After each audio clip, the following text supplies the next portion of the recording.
தினம் ஒரு ட்ரிங்க்கில் இன்றைக்கி என்ன ட்ரிங்க்னா நான் வந்து ஏபிசி ஜூஸ் தான் போட போகிறேன். அதுக்கு வந்து கேரட்டு, பீட்ரூட்டு, ஆப்பிள் இது மூணுத்தையும் நல்லா பொடியாக நறுக்கி வச்சுருக்கேன். இப்போ மிக்சியில் அது மூணுத்தையும் போட்டு வெறும் தண்ணி தான், வேறு எதுவும் கிடையாது, சுகர் கிடையாது, மில்க் கிடையாது, தண்ணியை மட்டும் ஊற்றி நல்லா அரைச்சிட்டு அதை வடிகட்டி எடுத்துக்கிட்டேன். இது வந்து மார்னிங் எம்டி ஸ்டமக்கில் குடித்தா ரொம்ப நல்லது.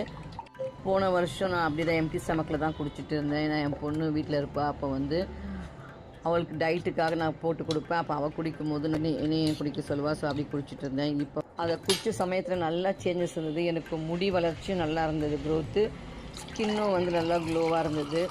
இப்போல்லாம் எம்டி ஸ்டமக்கில் குடிக்கிறது கிடையாது. பட் நம்ம ரெகுலர் ரொட்டீன் ஜூஸில் என்றைக்காச்சும் ஒரு நாளைக்கு இது டெய்லி வந்து பிரேக்ஃபாஸ்ட் எதுவுமே எடுத்துக்கிறது கிடையாது. ஒன்லி ஜூஸ் தான். கூட வந்து சப்ஜா சீட்ஸு அதுவும் கொஞ்சம் நல்லா உடம்புக்கு நல்லா குளிர்ச்சியாக இருக்குமென்ட்டு அதையும் நான் ஆட் பண்ணியிருக்கேன்.